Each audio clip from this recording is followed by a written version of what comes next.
Capítulo 17. Ese viernes fue el último de los lindos días que gozamos durante un mes. Al anochecer, el tiempo se descompuso. El viento cambió del sur al noroeste, trayendo primero la lluvia y luego la escarcha y la nieve. Al día siguiente apenas podíamos imaginarnos que había habido 3 semanas de verano. Las prímulas y los azafranes estaban ocultos por la nieve, las alondras silenciosas y los brotes de los árboles marchitos y ennegrecidos. El día se arrastró lúgubre, glacial, siniestro. Mi amo no salió de su pieza. Yo tomé posesión del saloncito solitario, convirtiéndolo en una pieza para la nueva huésped, y allí me quedé, sentada con la muñequita gimiente sobre mis rodillas, acunándola y contemplando mientras los copos de nieve que se acumulaban ante la ventana sin cortina. Los copos que caían continuamente cuando se abrió la puerta y alguien entró sin alientos y riendo. Durante un minuto mi cólera fue más grande que mi sorpresa. Creía que era una de las sirvientas y exclamé: ¡Basta! ¿Cómo se atreve a mostrarse tan frívola? ¿Qué diría el señor Linton si la oyera? Perdón, respondió una voz familiar, pero yo sé que Edgardo está en la cama y no puedo contenerme. Al decir esto, mi interlocutora se aproximó al fuego, agitada, las manos sobre las caderas. He corrido todo el camino desde Cumbres Borrascosas, continuó después de una pausa, excepto cuando he volado. No podría contar las veces que me he caído y estoy toda lastimada. Pero no se alarme, le explicaré en cuanto pueda, solamente tenga la bondad de salir y hacer preparar el coche para que me conduzca a Gimmerton, y decirle a una de las sirvientas que me busque algunos vestidos de mi guardarropa. La intrusa era la señora Heathcliff. Estaba en un estado que no parecía, por cierto, prestarse a la risa. Su cabello flotaba sobre sus hombros, goteando nieve y agua. Estaba vestida de manera juvenil, de la manera que acostumbraba, proporcionada a su edad más que a su posición. Un vestido abierto con mangas cortas, la cabeza y el cuello desnudos. El vestido era de seda ligera y pegado a su cuerpo por la humedad. Sus pies solo estaban protegidos por delgados zapatos. Agréguese a esto un profundo tajo bajo la oreja que solo el frío impedía que sangrara profusamente, y un rostro blanco arañado y magullado, y un cuerpo que apenas podía tener en pie por la fatiga. Y podrá comprender que mi primer temor no se apaciguó mucho cuando pude examinarla detenidamente. «Mi querida señora», exclamé, «no me moveré ni escucharé nada hasta que usted se haya sacado la ropa y se haya puesto vestidos secos. Y por cierto que no irá a Gimmerton esta noche, así que es inútil pedir el coche». «Iré de todos modos», me dijo, «a pie o en coche, pero no hago objeciones a vestirme decentemente. Mire cómo corre esto en el cuello ahora. El fuego me hace sentir la herida». Insistió para que yo ejecutase sus instrucciones antes de permitir que la tocara. Solo cuando el cochero recibió orden de prepararse y la mucama hizo un paquete con los efectos que necesitaba, me dejó curar su herida y ayudarle a cambiar su vestido. «Ahora, Elena», dijo, cuando mi tarea terminó, y ella se sentó en un sillón junto al hogar con una taza de té delante, «siéntese usted aquí enfrente y aleje de mi vista al pobre bebé de Catalina. No me gusta verlo. No debe creer que yo pienso en Catalina a causa de que entré como una loca. Yo también he llorado amargamente. Sí, nadie tenía más motivos para llorar que yo. Nos separamos sin habernos reconciliado, usted lo recuerda, y eso no me lo perdonaré jamás. Pero esto no quiere decir que yo fuera a condolerme de él. la bestia bruta. Oh, deme el atizador. Esta es la última cosa de él que tengo encima.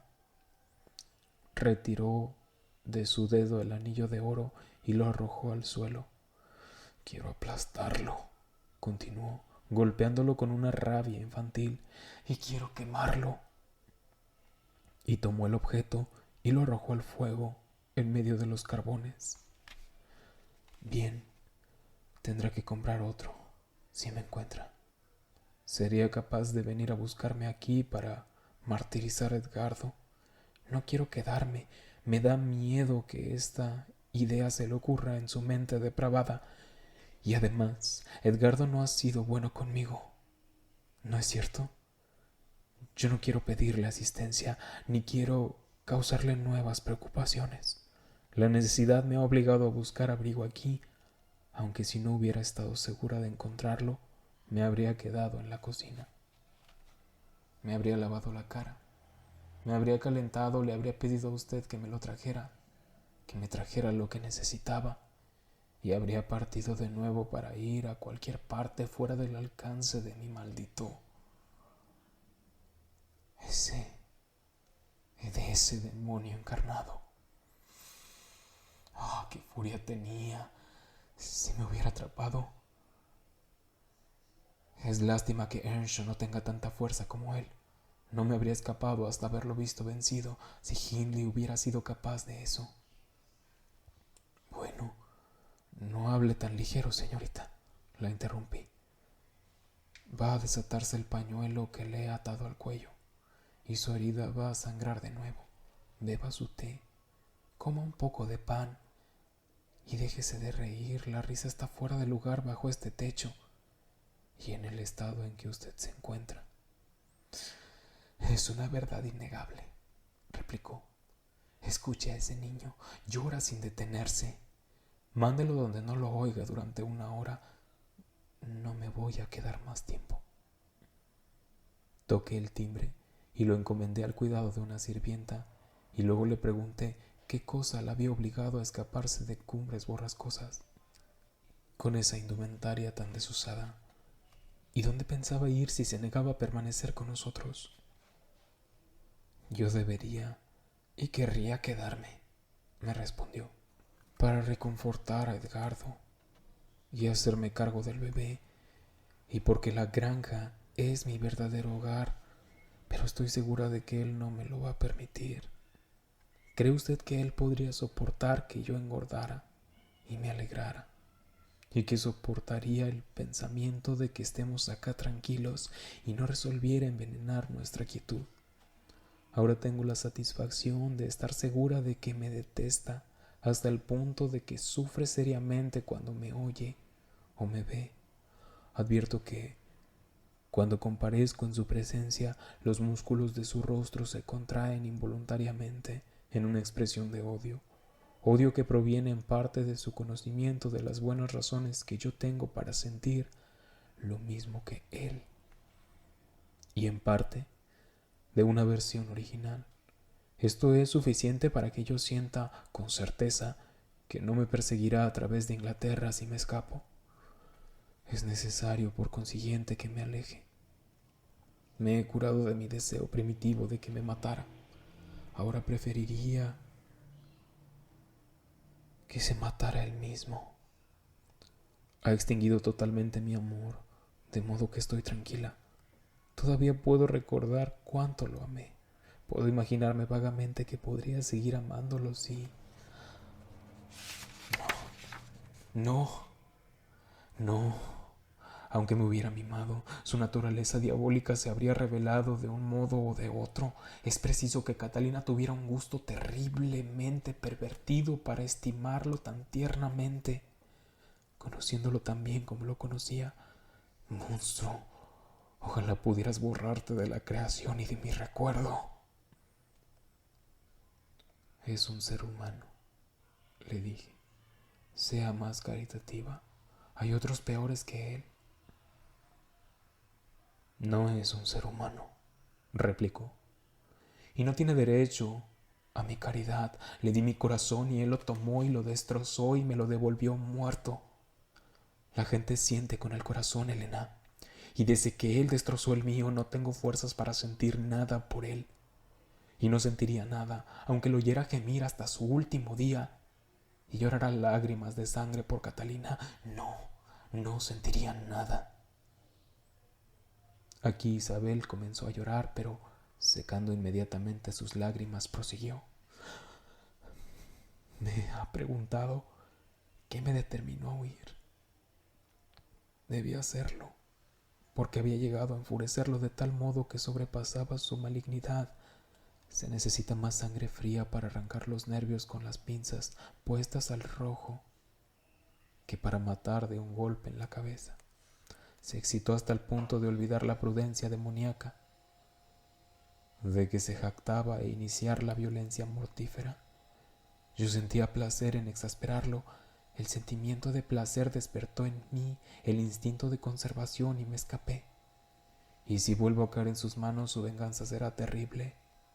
Ayer, como usted sabe, el señor Earnshaw habría debido asistir al entierro. Con esa intención había observado sobriedad, una sobriedad relativa que había causado furioso a las 6 de la mañana para levantarse todavía ebrio a mediodía. Pero resultó que, al levantarse, estaba abatido con ideas de suicidio, tan dispuesto a ir a la iglesia como a un baile, y en lugar de salir se sentó junto al fuego y bebió grandes vasos de ginebra o aguardiente. Heathcliff.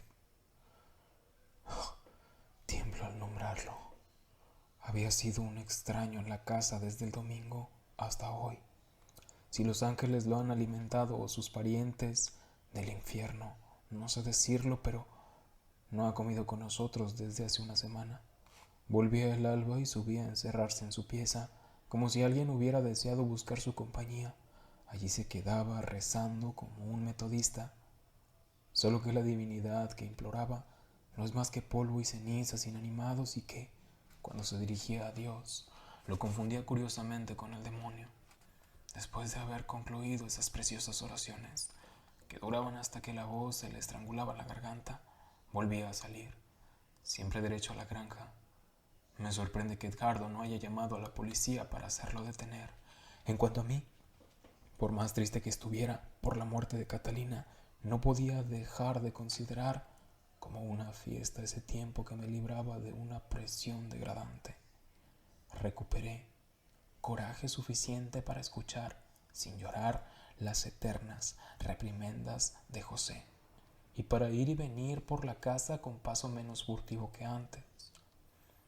No vaya a creer que me había acostumbrado a llorar por todo lo que dijera José, pero él y Hareton son compañeros detestables.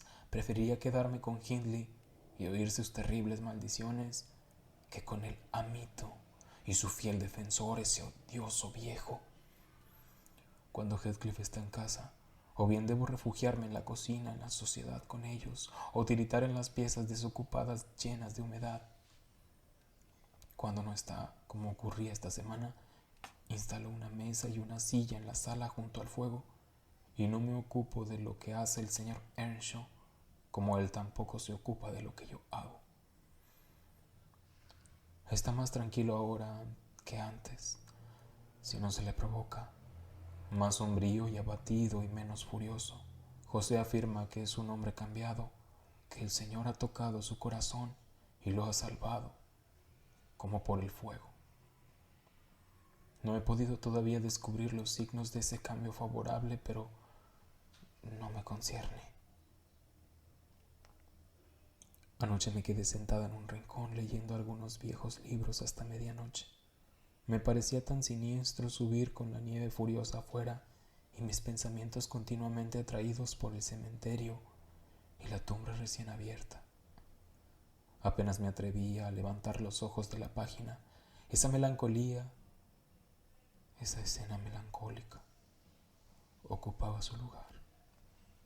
Hindley estaba sentado enfrente con la cabeza apoyada en la mano, tal vez meditando en el mismo tema. Había dejado de beber antes de perder la razón y no se había movido ni hablado desde hacía 2 o 3 horas. Solo se oían en la casa los aullidos del viento que sacudía la ventana de tiempo en tiempo, el débil crepitar de los carbones y el ruido del atizador cuando yo cortaba a intervalos la mecha de la bujía. Hareton y José estarían sin duda profundamente dormidos en sus lechos. Era triste, muy triste, mientras yo leía. Suspiraba, porque parecía como si toda la alegría se hubiera desvanecido del mundo para no volver más. El doloroso silencio fue interrumpido, al fin, por el ruido del picaporte de la cocina. Heathcliff había vuelto de su vigilia más temprano que de costumbre, a causa de la tormenta, supongo. La puerta estaba con cerrojo y oímos. Me levanté con una irreprimible expresión de lo que sentía sobre mis labios, lo que indujo a mi compañero, que había estado mirando hacia la puerta, a volverse y contemplarme. «Lo dejaré afuera 5 minutos», exclamó. «No tiene objeción que hacer». «No. Si quiere, déjelo afuera por toda la noche, por lo que a mí respecta», le respondí.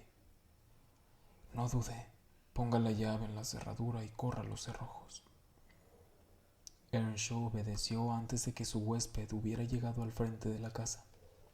Luego adelantó su silla al otro lado de mi mesa y se inclinó, buscando en mis ojos una simpatía con el odio ardiente que brillaba en los suyos.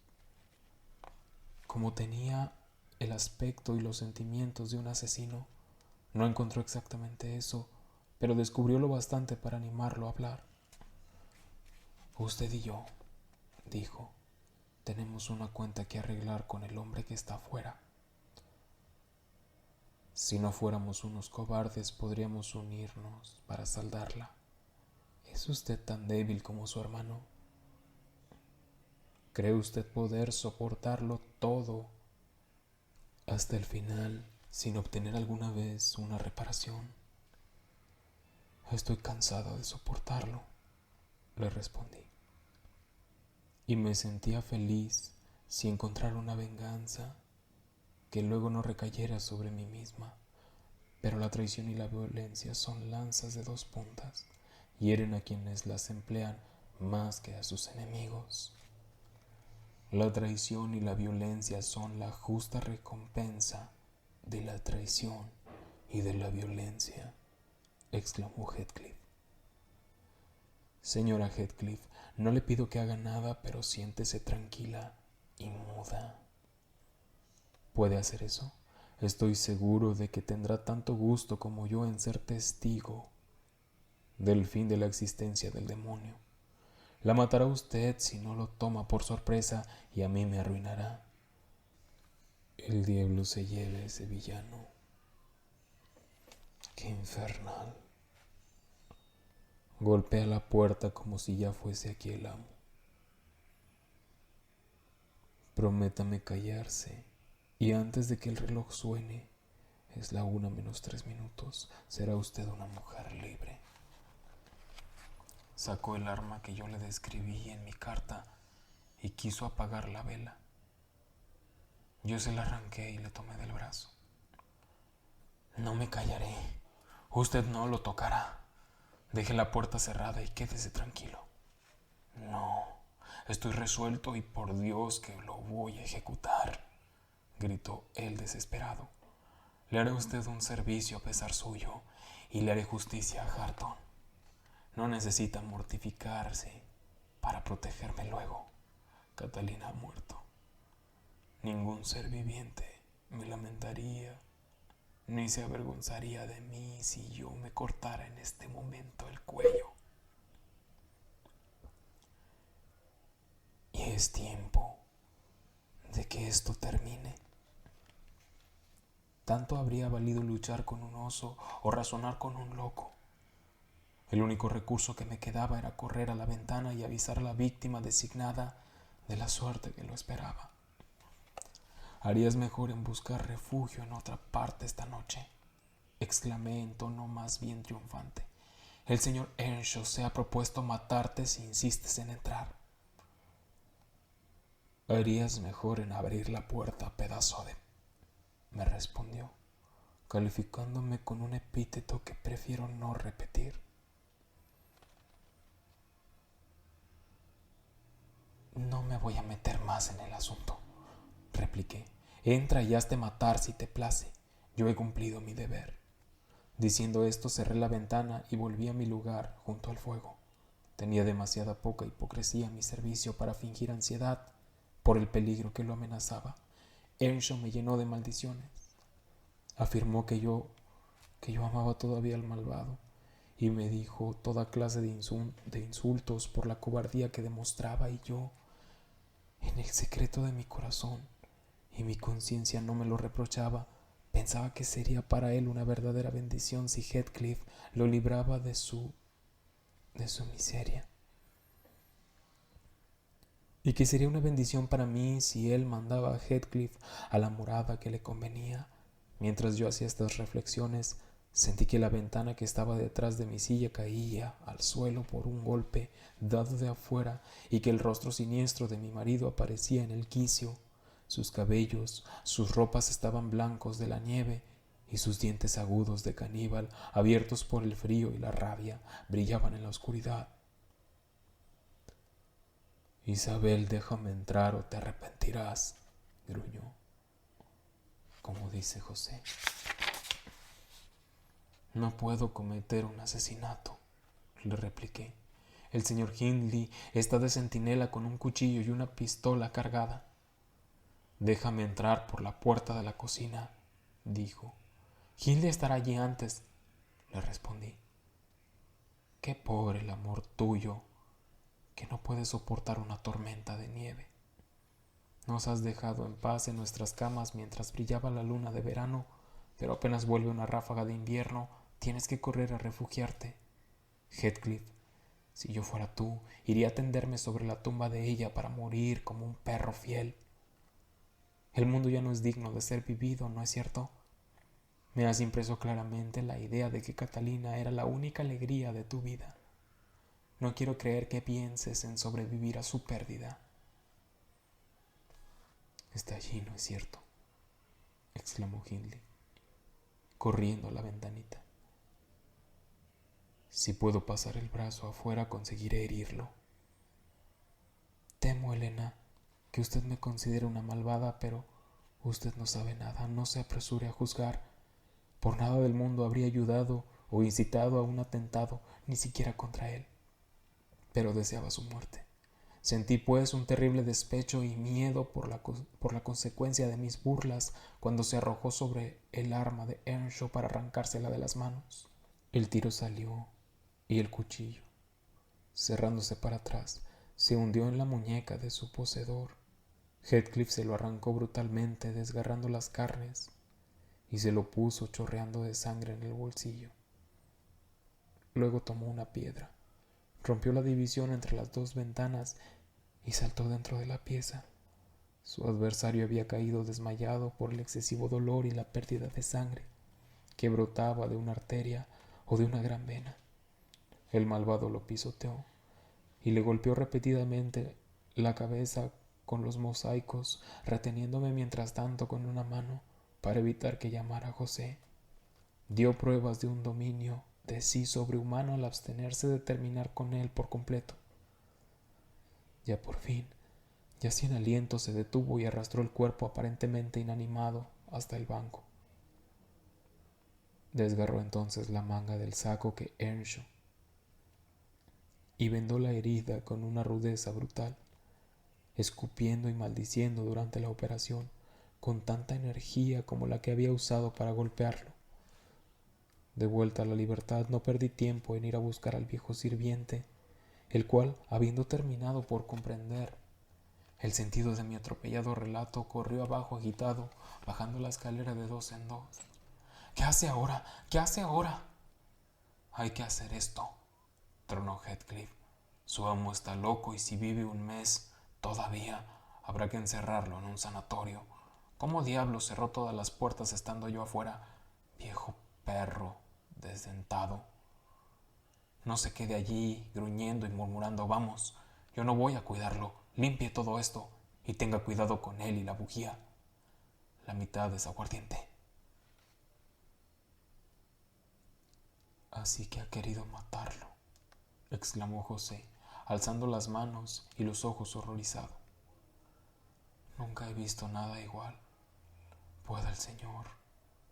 Heathcliff le dio un empujón que lo hizo caer de rodillas en la sangre y le arrancó la toalla. Pero en lugar de ponerse a limpiar, el viejo juntó las manos y comenzó a rezar, lo que excitó mi risa por su rara fraseología.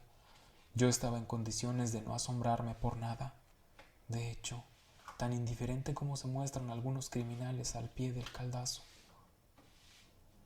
Oh, te olvidaba, dijo el tirano. Tú harás esto. A tierra, pues, conspirabas con él contra mí, ¿no es cierto, víbora?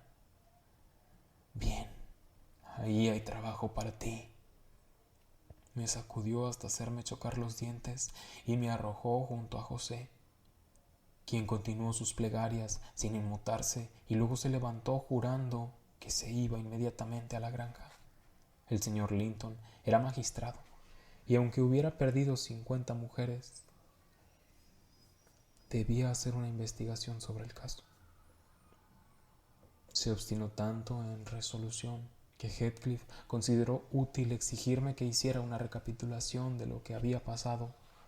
De pie, me dominaba con una mirada malévola, mientras yo de mala gana respondía a sus preguntas. Fue necesario mucho trabajo para convencer al viejo de que Heathcliff no había sido el agresor, especialmente a causa de mis respuestas malhumoradas. Sin embargo, el señor Earnshaw mostró pronto que todavía estaba vivo. José se apresuró a administrarle una dosis de aguardiente y gracias a ella su amo recobró pronto el movimiento y la conciencia.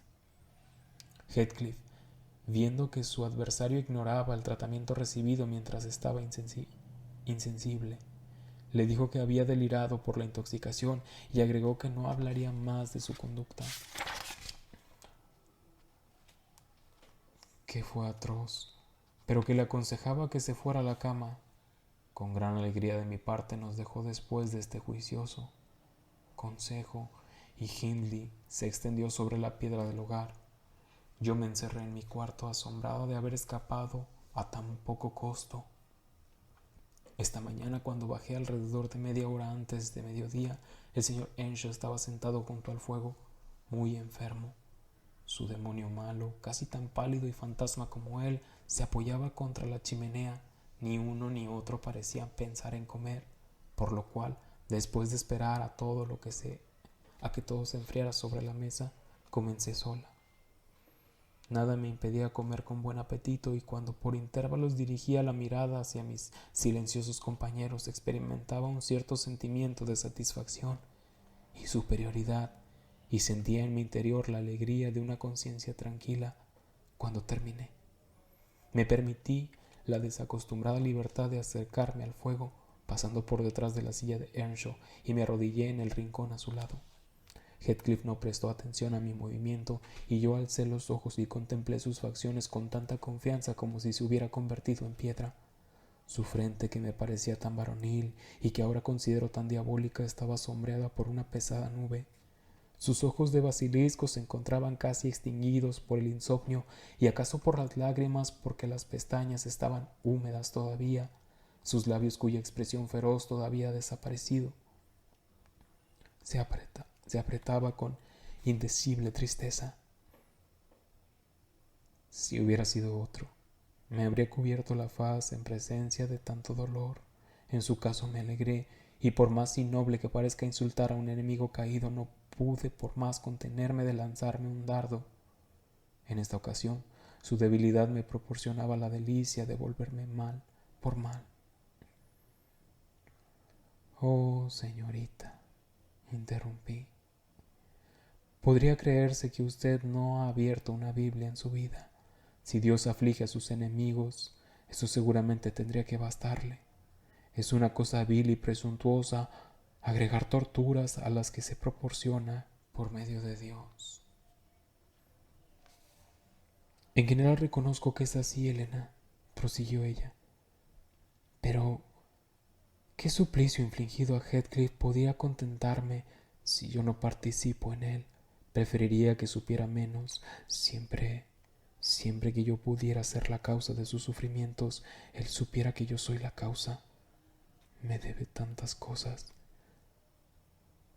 Con una sola condición puedo esperar perdonarlo. Es la de que previamente me haya pagado ojo por ojo y diente por diente, tortura por tortura, hasta haberlo reducido a mi estado, ya que fue el primero en ofender, que sea el primero en implorar perdón. Y entonces, Elena, podría mostrar yo un poco de generosidad, pero como es absolutamente imposible que pueda vengarme nunca, jamás podré perdonarle. Hindley deseaba un poco de agua. Le tendí el vaso y le pregunté cómo estaba. No tan mal como querría, me respondió, pero sin hablar de mi brazo. Cada pedazo de mi cuerpo se encuentra tan dolorido como si hubiera peleado con una legión de demonios. Sí, no es extraño, fue mi observación. Catalina se jactaba de interponerse entre usted y el dolor físico. Ella decía que ciertas personas no lo atacarían a usted por miedo de ofenderla a ella. Es una suerte que los muertos no se levanten realmente de sus tumbas, porque anoche ella podría haber contemplado una escena repugnante. ¿No está lastimado y herido en el pecho y en los hombros? No sé, me respondió. ¿Pero qué quiere decir usted? ¿Se ha atrevido a golpearme cuando yo estaba en tierra?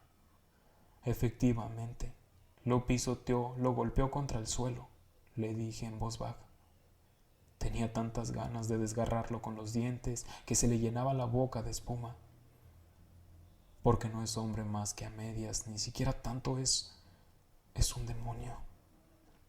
El señor Earnshaw alzó los ojos como yo, hacia el rostro de nuestro enemigo común. Absorto en su angustia, éste se mostraba insensible a todo lo que lo rodeaba. Cuanto más tiempo permanecía en esa actitud, más se le revelaban sus rasgos la negrura de sus meditaciones. Oh, si Dios me diera fuerzas para estrangularlo en mi última agonía, iría contento al infierno. Gimió la impaciente víctima, tratando de levantarse y volviendo a caer desesperado, convencido de su impotencia para luchar. No obstante, es que haya matado a uno de ustedes, observé en voz alta. En la granja, todo el mundo sabe que su hermana viviría todavía si no hubiese sido por el señor Heathcliff. Después de todo, es preferible ser odiado a ser amado por él. Cuando recuerdo lo felices que éramos, lo feliz que era Catalina antes de su llegada, no puedo dejar de maldecir ese día. Verosímilmente, a Heathcliff lo impresionó más la verdad de estas palabras que el espíritu de la persona que las pronunciaba. Vi que les concedía atención porque las lágrimas corrieron de sus ojos hasta caer en las cenizas, y su respiración oprimida se escapó en un profundo suspiro. Yo lo miré de frente y me reí con desprecio. Las nubladas ventanas del infierno lanzaron un rayo sobre mí, pero el demonio que estaba allí miraba parecía tan oscurecido y ahogado que no temía arriesgar una nueva risa. «Levántate y desaparece de mi vista», dijo Heathcliff. «Perdóname», te repliqué, «pero yo también quería a Catalina y su hermano necesita cuidados que, por amor a ella, le prestaré. Ahora que ella ha muerto, yo la veo en Hindley. Hindley tiene sus mismos ojos, o los tendría si no hubieras tratado de arrancárselos, poniéndoselos negros y rojos.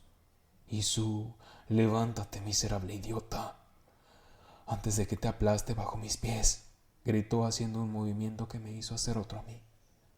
«Pero entonces», continué yo, manteniéndome lista para huir, si la pobre Catalina te hubiera creído y hubiera aceptado el ridículo, despreciable, degradante título de la señora Heathcliff, habría ofrecido seguramente un cuarto similar. No hubiera sin duda soportado tranquilamente tu abominable conducta, Su odio y su disgusto hubieran encontrado una voz.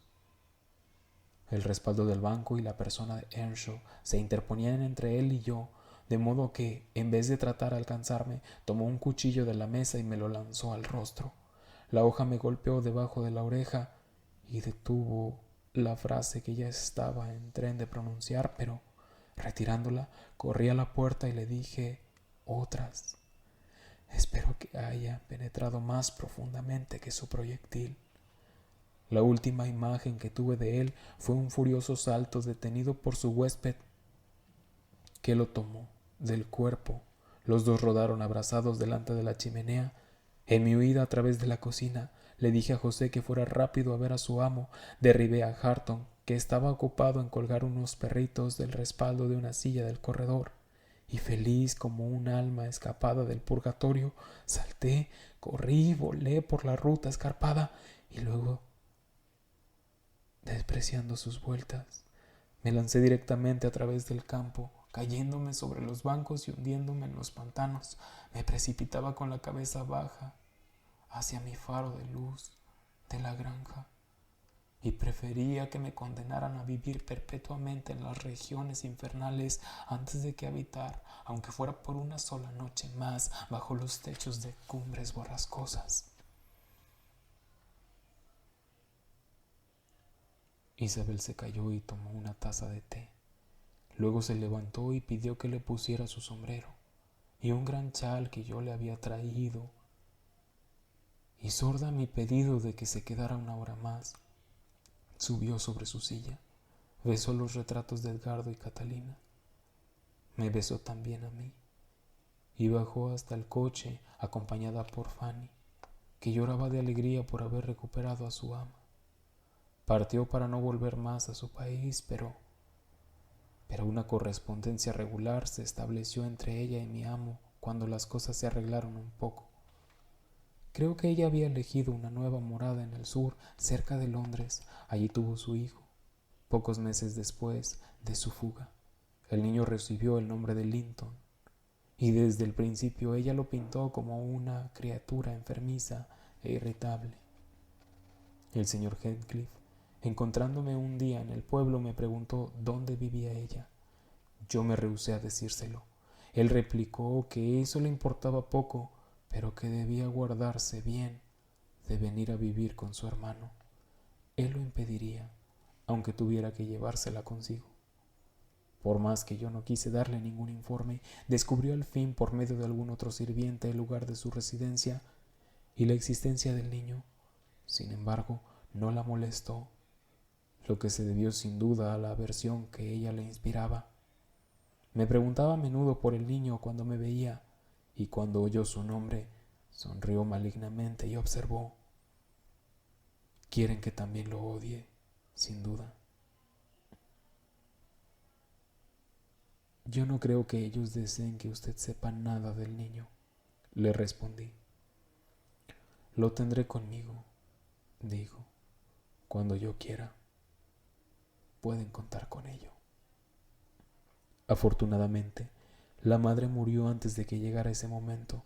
Sucedió alrededor de 13 años después de la muerte de Catalina, cuando Linton tenía 12 o un poco más. Al día siguiente de la inesperada visita de Isabel, no tuve oportunidad de hablar con mi amo. Evitaba toda conversación y no demostraba disposición para discutir. Cuando pude hacerme escuchar, vi que le agradaba que su hermana hubiera abandonado a su marido, a quien detestaba con una intensidad que parecía inadecuada a la dulzura de su temperamento. Su aversión era tan profunda y viva que se abstenía de ir a cualquier parte donde podría encontrar a Heathcliff o donde podría oír hablar de él. El dolor y este sentimiento lo transformaron en un completo ermitaño. Abandonó su cargo de magistrado, cesó hasta de ir a la iglesia, evitó en toda ocasión el pueblo y llevó una vida en completa reclusión entre los límites de su parque y de sus tierras. Reclusión solo alternada con paseos solitarios por los campos y con visitas a la tumba de su esposa, generalmente a la hora del crepúsculo o bien por la mañana. antes de que pudiera encontrarse con nadie, pero era demasiado bueno para ser completamente desgraciado durante mucho tiempo. El tiempo le trajo resignación y una melancolía más dulce que la alegría vulgar. Rodeaba la memoria de ella con un ardiente y tierno amor y con la esperanza de un mundo mejor donde no dudaba que ella estuviera. Tuvo también un consuelo en un afecto sobre la tierra. Durante algunos días, le he dicho ya, pareció indiferente al ser esmirriado que le había legado su mujer. Esta frialdad se fundió como la nieve de abril, y antes de que la criatura fuese capaz de balbucear una palabra o dar un paso, reinaba como déspota en el corazón de su padre. Se lo bautizó Catalina, pero él nunca la llamó con el nombre completo, como nunca tampoco había abreviado el nombre de la primera Catalina, probablemente porque Heathcliff tenía la costumbre de decirlo. La pequeña siempre fue Katy.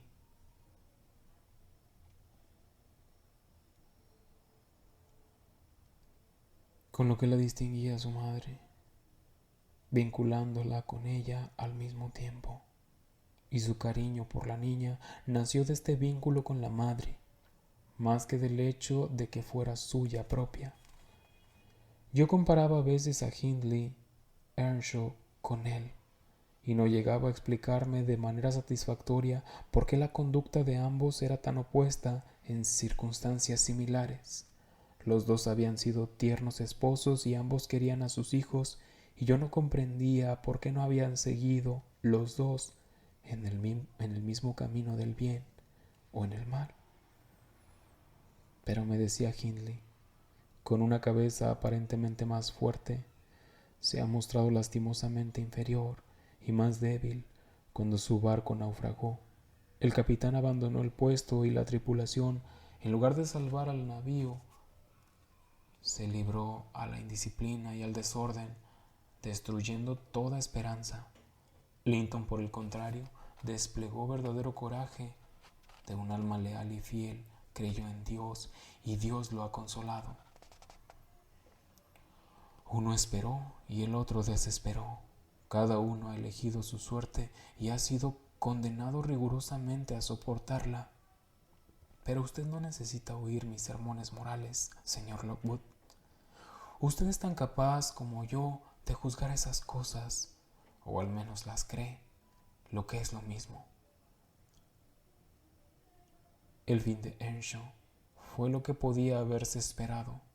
Siguió muy pronto a su hermana. Murió apenas 6 meses después.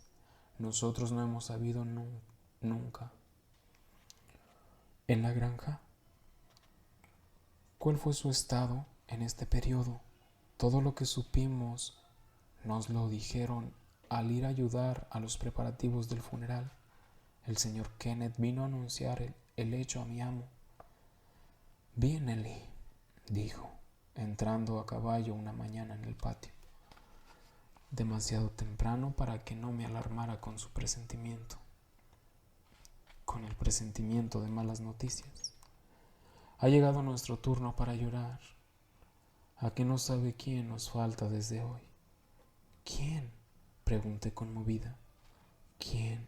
Adivine», replicó desmontando y atando las riendas en un gancho junto a la puerta. «Y prepare la punta de su delantal. Estoy seguro de que la necesitará». «No, el señor Heathcliff, seguramente», exclamé. «¿Cómo? ¿Lloraría usted por Heathcliff?», dijo el doctor. «No. Él es un sujeto joven y vigoroso. Está floreciente como nunca. Acabo de verlo. Está engordando rápidamente desde que perdió a su mejor mitad». «¿Quién entonces, señor Kenneth?», repetí con impaciencia. «Hindley Earnshaw, su viejo amigo Hindley», repitió. «Y mi maligno interlocutor, aunque desde hace tiempo se había vuelto demasiado calavera para mí. ¿No ve? Ya decía que iba a haber lágrimas. Pero consuélese, murió fiel a su carácter, borracho como un lord. Pobre muchacho, también yo estoy apenado. Siempre se siente un antiguo compañero». aunque éste fuera capaz de las peores bromas que pueden imaginarse y que me haya jugado más de una mala pasada. Tenía apenas 27 años, me parece, justamente la edad suya. ¿Quién diría que ustedes dos habían nacido en el mismo año? Confieso que el golpe fue más rudo para mí que la muerte de la señora Linton. Algunos recuerdos rondaban mi corazón y me senté en el porche y lloré como se llora por un pariente, poniéndole al señor Kenneth que buscara otro sirviente para que lo anunciara al amo. No podía dejar de plantearme esta pregunta. ¿Ha muerto naturalmente? Por más que hiciera para apartarla, esta idea me martirizaba, tan obsesionada estaba que resolví pedir permiso para ir a Cumbres Borrascosas y asistir a los últimos deberes para con el muerto. El señor Linton consintió con mucha dificultad, pero yo me referí elocuentemente a la condición de abandono en que estaría el cuerpo de su cuñado, y le dije que mi antiguo amo y hermano de leche tenía tanto derecho como él a mis servicios. Además, le recordé que el niño Hareton era sobrino de su mujer y que, a falta de un pariente más próximo, él debía servirle de tutor, y que debía inquirir sobre el estado de la sucesión y examinar los papeles.